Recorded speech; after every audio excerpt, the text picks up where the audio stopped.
আসসালামু আলাইকুম। নাহরাওয়ানের যুদ্ধে পরাজিত খারেজি শক্তি হযরত আলী রাদিয়াল্লাহু তাআলা আনহুকে হত্যার নিকৃষ্ট পরিকল্পনা গ্রহণ করে খারেজি নেতা আব্দুর রহমান ইবনু মুলজাম হাজ্জাজ ও আমর ইবনু বকর মক্কায় মিলিত হয়ে যুদ্ধে নিহত খারেজিদের জন্য সমবেদনা প্রকাশ করে বলে যে আমরা বেঁচে থেকে কি করব যদি না আমরা ভ্রষ্ট নেতা আলীকে হত্যা করতে পারি ও লোকদেরকে তাদের অত্যাচার থেকে নিষ্কৃতি দিতে পারে।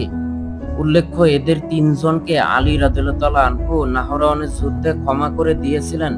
অতঃপর তারা তিনজন আলী, মুয়াবিয়া ও আমর ইবনুল আস রাদিয়াল্লাহু তাআলা আনহুকে হত্যা করার দৃঢ় প্রতিজ্ঞা করল। তারা হত্যা করার দিন ধার্য করল 40 হিজরির 17 রমজান। ইবনু মুলজান কুফার শাবিব বিন বাজরা আশ-জাইকে বলল, হে শাবিব, তুমি কি দুনিয়া ও আখিরাতে মর্যাদা চাও? তাহলে আলীকে হত্যা করার ব্যাপারে আমাকে সাহায্য করো। সে বলল, তোমার ধ্বংস হোক। কিভাবে তুমি এ কাজে সক্ষম হবে? সে বলল, তার কোনো পাহারাদার নেই, তিনি একাকী সালাতে বের হন।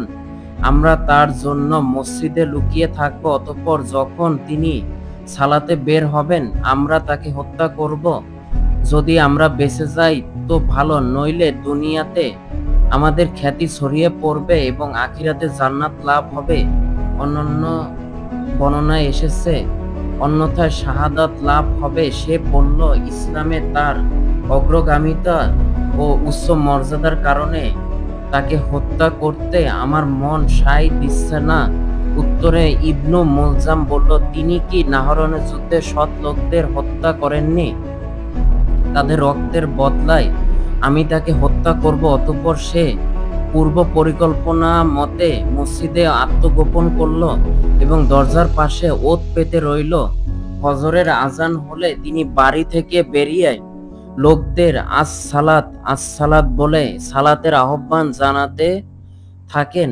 এমতো অবস্থায় শাবিব তরবারি নিয়ে তার উপর ঝাঁপিয়ে পড়ল। তিনি দরজার নিকট পড়ে গেলে ইবনু মুলজাম তার কানের উপরিভাগে মাথার শিং এর নিকট তরবারির আঘাত করে বলতে লাগলো, হে আলী, রাজত্ব আল্লাহর জন্য, তোমার জন্য নয় বা তোমার সাথীদের জন্য নয়। তখন সে পাঠ করছিল, লোকদের মধ্যে এমন লোক রয়েছে যে আল্লাহ তাআলা সন্তুষ্টি লাভের জন্য নিজের জীবন উৎসর্গ করে। আলী রাদিয়াল্লাহু তাআলা আনহু তখন বলে উঠলেন, কাবার রবের কসম, আমি সফল হয়েছি। কেননা রাসূল সাল্লাল্লাহু আলাইহি ওয়াসাল্লাম তার ব্যাপারে আগেই ভবিষ্যৎবাণী করে বলেছিলেন, তোমাদেরকে কি আমি সর্বাপেক্ষা দুর্ভাগা দুটি ব্যক্তি সম্পর্কে বলবো না?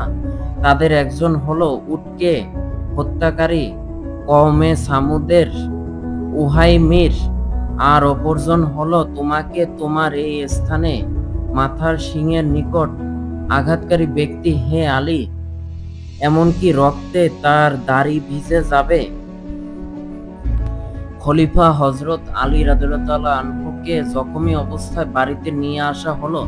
ইবনু মুলজাম গ্রেপ্তার হলে তাকে আলী রাদিয়াল্লাহু তাআলা আনহু-এর নিকট নিয়ে আসা হলো।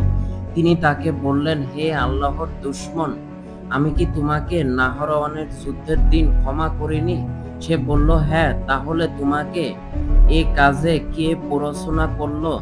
সে বলল, আমি 40 দিন যাবৎ এ তরবারিতে ধার দিয়েছি আর আল্লাহ তাআলার নিকট প্রার্থনা করেছি যেন এর দ্বারা তার নিকৃষ্ট সৃষ্টিকে হত্যা করতে পারি। অতঃপর 3 দিন জীবিত থাকার পর 40 হিজরি 21 রমজান রাতে 63 বছর বয়সে তিনি মৃত্যুবরণ করেন। উপরোক্ত আলোচনায় প্রমাণিত হয় যে আলী রাদিয়াল্লাহু তাআলা আনহুকে হত্যার জন্য খারেজিদের চরমপন্থী